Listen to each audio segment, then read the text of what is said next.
Welcome to the Getting the Deal Done podcast. I am very excited today to have Adam Goldman. He's with the franchise coach. He's based out of Houston, although he works with people all across the US and Canada and getting them into the right franchise for them when that opportunities avail and the person is right for having their own business. Big picture today, we're going to talk about he's going to demystify franchising. So, welcome, Adam. Thank you so much. Great to be here, John. Yeah. Tell me a little bit about your background before franchising and then when you had a franchise. So, look, I've never fit into the corporate mold. So, I graduated from business school in 2004, makes me a dinosaur, right? And so I went to Berkeley and go Bears.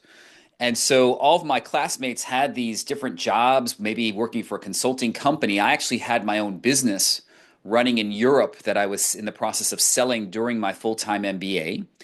And then once I sold that business, I was just kind of figuring out what to do next and kind of stumbled into franchising. Did some real estate investment in Texas, still own some properties here, and just didn't really know what to do next. And talked to a friend of a friend, and I didn't know much about franchising. I thought it was McDonald's and hamburgers and being an owner operator. And just kind of stumbled, decided to invest in an office cleaning master franchise 15 years ago. That went really well, and I've been consulting now for the past 8 years as a coach and consultant. Okay. So, what are some of the misconceptions people have about franchises? There's so many, right? Let's talk about like the top two or three that come to mind. The first one, as I mentioned, is there's a kind of a misconception about industries. When someone thinks franchising, the first thing that comes to mind is Chick-fil-A, McDonald's, quick service restaurant, right? Second misconception is I'm going to be an owner operator in the back flipping burgers. Yes, you can be owner operators in the franchising world, and I don't have anything in my inventory that is fully absentee, but I have plenty of businesses that are semi-absentee or things that where you manage managers where you could potentially do this part-time. That's the second misconception about franchise brands. And I'd say the third that really comes to mind is people have a misconception about how expensive these businesses are. Look, there are businesses that are millions of dollars. Think McDonald's, right? But there are plenty of great scalable businesses that you could potentially get into for at least for about $125,000 or more. And there is financing available as well. Most of my franchise brands are looking for people that have at least $50,000 in cash and $150,000 in net worth. It's pretty low. No, yeah, Yeah. absolutely, very Oh, low. yeah. So, you mentioned the fast food, and I think that is a big uh, misconception about franchises. Do you have any knowledge of what percentage of franchises are, well, whether let's call it food in general? I do think that there are a lot of brands that are food related. My own experience is that with doing this business now for 8 years, a very small percentage of my placements are food related. And nothing against food. For the right candidate, it could potentially be really scalable, right? It has some advantages to it. The disadvantages, frankly, is that the profit margin of the food industry is typically lower than other industries. And also, compared to a brick and mortar, comparing a brick and mortar business versus a non brick and mortar business, you could potentially start a service business faster than you would a brick and mortar business. Yeah. And would I be correct to assume that if it's a major brand, an individual is going to have a tough time getting a food franchise? I mean, I read about all the groups that own hundreds of KFCs, Burger Kings, etc. That's correct. I mean, it's also about availability, right? Everyone wanted Crumble Cookie. It's the hot new brand, but if you Yep. go around major markets, it's already sold out. Yeah, I think the same thing happened at Jimmy John's, didn't it? Absolutely. And I'm glad you brought up markets like that because my experience has been that inside of specific brands, people are able to expand, right? You get into one Jimmy John's, and as an expansion strategy, you purchase underperforming franchisees. Yep. Well, I'll tell you what, and when COVID hit, what was really hot in your world was Papa Murphy's. Yeah, Oh, and because they were selling for outrageous multiples of earnings when you couldn't go in a restaurant or didn't want to go in a restaurant, but you could walk in and get a pizza to take home and bake. and so I'm glad you brought that up as well, because when I'm looking at good placements for my candidates, I'm trying to find businesses that have legs, have lasting power, right? I'm sure Papa Murphy's doesn't have that same sort of, but I have same sort of appeal right now. But I have businesses that work well in recessions or worked when the economy's doing great. So you said you were a master franchise. Tell everybody what is a master franchise versus I bought a franchise. So a master franchise gives you the right to sell franchise businesses within a specific geographical area. So I was a master franchisee for Vanguard Cleaning, and I own the rights to the Houston market. And then you had franchisees under you. That's correct. They were called unit franchisees, and I had a parent company in California that I paid royalty fees to. Yeah. Uh, Cleaning, interesting. I have a friend in the Twin Cities who has a janitorial master franchise, which he did very well with, expanded, got a lot of what you call them unit franchisees, and he also then did put in an accounting department, so he can do all their bookkeeping for them, which is usually the albatross around a small business's neck and keeping up on that stuff. And he has a sales team that sells for them. That is very similar to the model that I had for 8.5 years. Yeah. Okay. So you're a franchise coach and consultant. What does that mean? It means that I am a matchmaker. Think about me as Match.com or eHarmony. But instead of going ahead and connecting love interests, I'm connecting people that are potential franchisees or franchise investors and franchisors that are looking for great candidates to invest into their brand. Okay. So the type of franchises you put people into, I mean, there is a big difference. You mentioned before a McDonald's and the $1 million level and the small ones. A few years ago, I asked someone who does this kind of thing in the Seattle market, and he says, "Well, nail salons are really hot." Well, uh, that's not my market at all, so I have no idea. But what do you see? What do you type of people you get? What are they looking for? Is it the nail salon where the person's going to also do nails? Or So, look, I have so many candidates that I work with, and it's a personalized service, right? There's kind of one overarching theme, and that overarching theme is people have business acumen, right? So, and when I say business acumen, it could be sales skills or operational skills, whatever that might be. And so, look, the kind of businesses that I have, they run the gamut. It could be anything that is a brick and mortar business, right? People are very excited about things like med spas or things that are related to health or wellness right now. But it also could be boring, essential businesses, things related to the silver tsunami in the United States. One of my favorite people in the podcasting world, Prof G, Scott Galloway, talked about how the best business to be in right now is in anything related to seniors, just because the trend is your friend. And there's a lot of interest in boring senior related businesses right now. yeah, yeah, that makes sense. And healthcare, home health, et cetera, has been very popular. Um, so, how many clients do you work with a year? So my business, I typically, on an average year, my buying groups I have about 30 buying groups that decide to invest in franchises, and on average, they buy about 3 territories each. So close to 100 territories sold per year. Okay. How many different industries? 75 industries. So And for my within, go ahead. I'm sorry, but within each industry, there could be multiple franchises Absolutely. you work Yes. with. Yes. Okay. And look, I just want to mention too. I mean, people talk about AI, right? In today's world with AI, there's certain nuances that AI doesn't know about. And I know about these things that AI wouldn't through a large model, right? Things such as which businesses are succeeding right now, or which have, I mean, just hearing about what's going on in the industry and which ones are having success at the moment. Yeah. So if someone wants to scale it like you did as a master franchise, but even not as a master franchise, what industries would you recommend here in 2025? So I get asked this question all the time, right? What I'm finding is that many of my candidates are deciding to invest in non-brick and mortar businesses. And the reason why is they don't want to have a lease, right?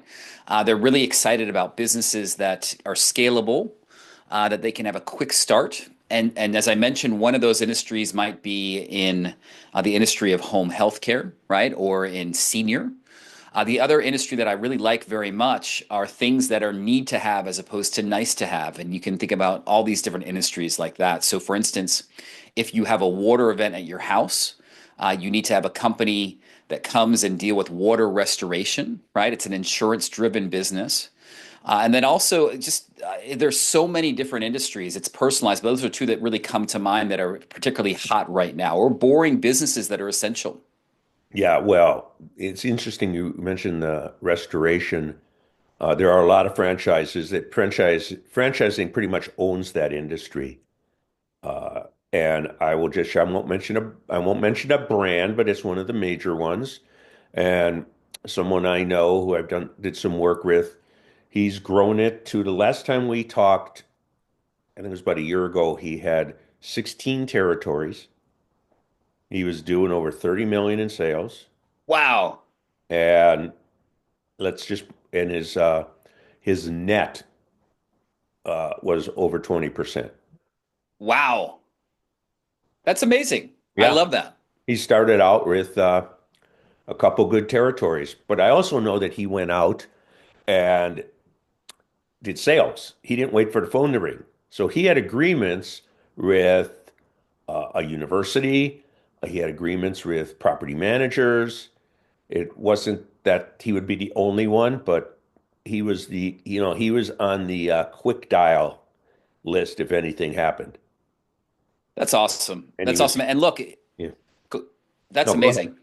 So look, I mean, if we're thinking about brick and mortar retail, tend to gravitate towards real estate related franchises. So for instance, if you invested in a salon suite, it would be the kind of thing where you would be able to create, potentially scale that, but not have many employees. And that's a really interesting, scalable business, but it's really on the higher end. It's not for the faint heart. It's quite a significant investment. Oh, it's a huge investment. I'm Yep, familiar with that, and they're very popular. they make sense. It's a Once great you business don't model. notice them until you realize that what they are, and quite a few of them are franchises. So, okay. So, how do you filter people based on their experience, their skills, and guide them in the right way? Because someone like you is not the guy who's going to buy a nail salon, but someone who buys that nail salon isn't going to qualify to buy probably a restoration business. So look, when I give my candidates three brands, I take very seriously. I'm not giving them Cane's and McDonald's and Chick-fil-A. It's like giving them different things to kind of compare and contrast. And a lot of times my candidates kind of gravitate towards businesses they otherwise didn't think that they would gravitate towards. It's more of an art than a science, right? Yes, it's kind of like, okay, can they afford this specific industry? Is the actual brand that I'm very excited about available in their home in their market that they're looking at? But it's more like just really digging deep into what their motivations are and what kind of characteristics they're looking for on a daily basis and really making that match. What are some of the gotchas that people should look out for when considering a franchise? Well, we talked about this before, right? What I would say, John, is it's really important to read your disclosure document, especially when it comes to your exit plan. Some brands are pretty strict about how you're able to exit, meaning they have to have right of first refusal, and they might actually offer you lower than market rate. In fact, my understanding is in Chick-fil-A, you can't even sell it to anyone else. So you're not building any equity at all. So I would say that's one of the biggest things about how you would exit from the business. Yeah, someone referred someone to me. They had a couple franchises and they wanted to get out, and they they were going to have a problem. They were going to have a problem selling it on the open market because of their agreement. Yep. What else should people watch out for in the agreement? Look, I would say also the question would be um, things related to if there's some sort of a disagreement, then is there a mediation clause inside of there, right? Are you forced to mediate with the franchisor in case of a disagreement? Other things that I would say too, not necessarily in the agreement, is I always ask my candidates or coach them to talk to three types of people because every franchise brand has them. And you can actually find them inside the disclosure document. You can find the people that are underperforming. You can find the people that are average performers, and you can find the overperformers. The goal of investigations is talking to overperformers in markets like yours that could give you comfort that you could succeed at this business as well. Okay. So we've talked about the agreement. I know before we started recording, we talked about they they give you a franchise disclosure document which explains all the legalities and is as boring as any legal document. And you got to read it. And then you have a franchise agreement. And what happens if I were to say I don't like clause, 8.4G, I want to change that? You typically cannot change that. And the reason why is they changed it for you, they'd have to change it for everyone else. Yep. And people think they can change stuff like that. No, this is not like in a buy sell deal that I work with, or even a franchisee could be selling their business. That agreement is negotiable. The one with the Yep, franchisor is not. And then that's correct. we talked about exiting. It's not just who can you sell to, but what does the buyer have to, I would think it's what does the buyer have to pay the franchisor as a transfer fee, training fee, whatever they call them. That's right. That's something that you need to look ahead of time in the disclosure document. Yeah. Well, let's talk about territories. So yes, so look, territories are negotiable, right? Most franchisors probably don't want you to hear this, but let's say that you're in Seattle, Washington, and you really want Bellevue, but in the initial territory map, it's not included. Guess what? You could say, "Hey, look, I really want Bellevue. Could I have that instead of Redmond?" And they typically would say yes, because that's not something that they'd have to renegotiate with everyone else. Is that if you divide a franchise does a territory, Yep. uh, and is it a franchise fee for each territory? The way it works typically, 95% of the time is you're buying a specific amount of zip codes or region and you're paying a certain fee for that region. Okay. So if I wanted 5 territories, I'm going to pay more than if I wanted 3 territories. That's correct. And every Okay. franchisor is different about what a territory is. Some say it's 300,000 households, and some say it's 100,000 households. It's just dependent on the franchise brand. Right. Now you talked about ones that don't have brick and mortar. Uh, and the home health would be that people were going to go directly from where they live to where they're going to work in that house, home. Uh, and there may be an office, but that's not really a brick and mortar business. Uh, it can be done remote these days. Uh, so I want to, again, if I own a home health agency franchise and I have the territory for, well, I'm in Kirkland, Washington. I have Kirkland, Bellevue, Redmond. Yep. Uh, can I only have clients in those territories?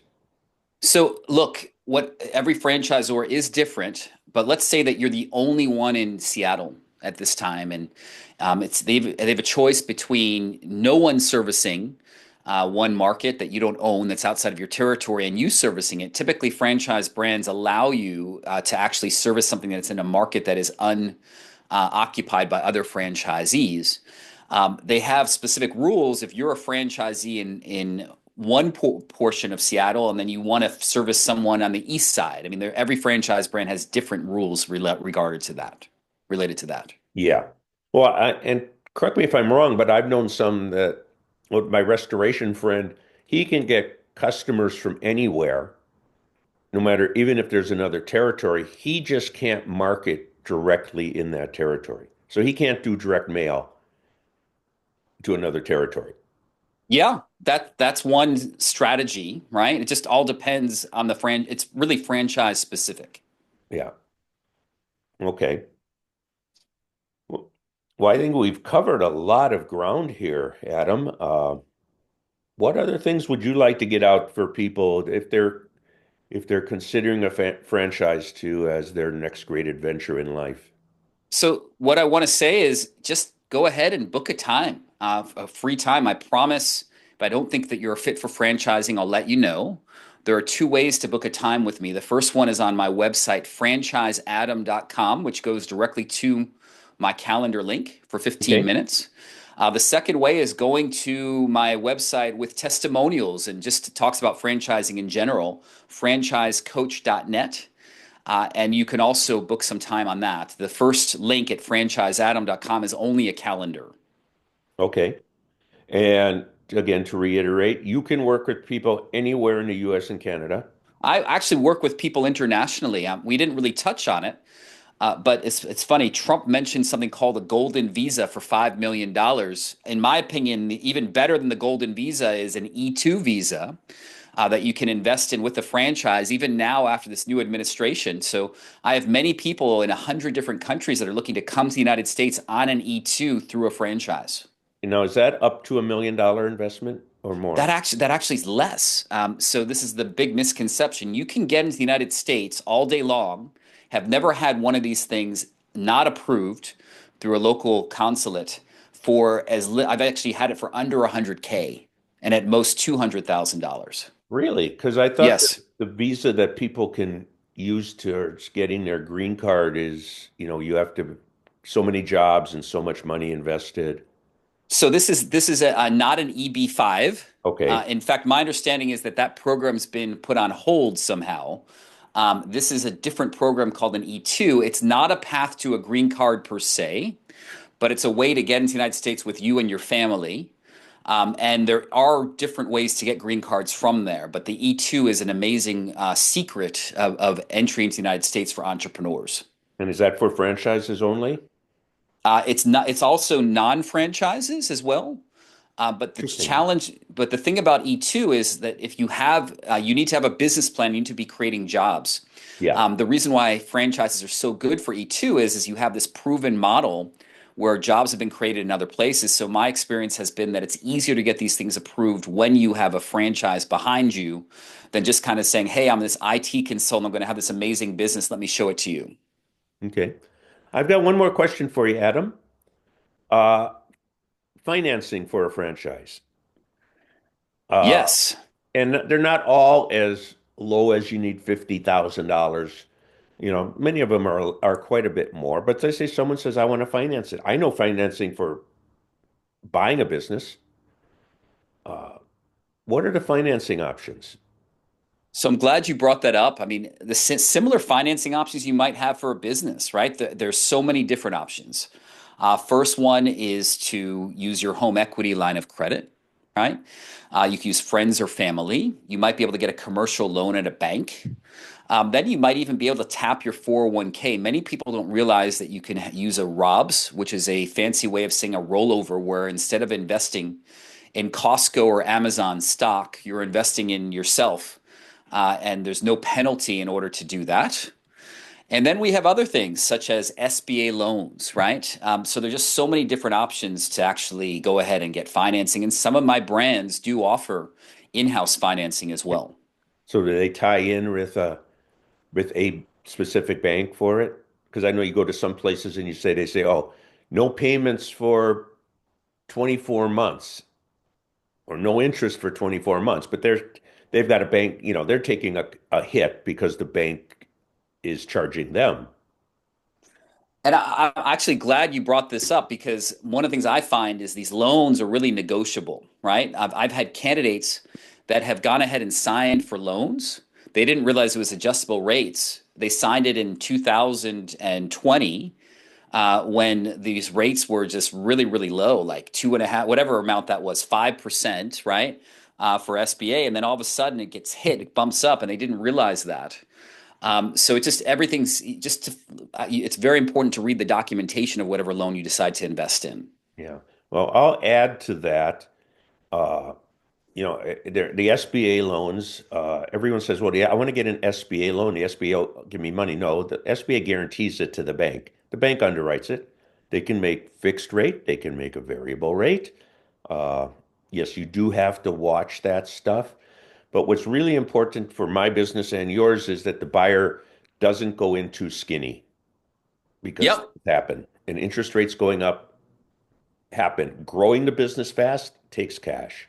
Yep. And you don't want to be caught for some banker who all they care about is getting their bonus because they made a loan, and they put you in there with not enough cushion. Yep. Totally agree. So, well, Adam, thank you. It's been a pleasure. I think we've chatted a little more than we planned, but it's been really, really good stuff. People will learn from this. So thank you. Any final comments? And then you want to give your contact info again, please? Thank you so much, John. Great to be here with you. And again, franchiseadam.com or franchisecoach.net and 15-minute free consultation. If I don't think you're fit, I promise to let you know. Yep. Very good. Thank you. Thank you so much.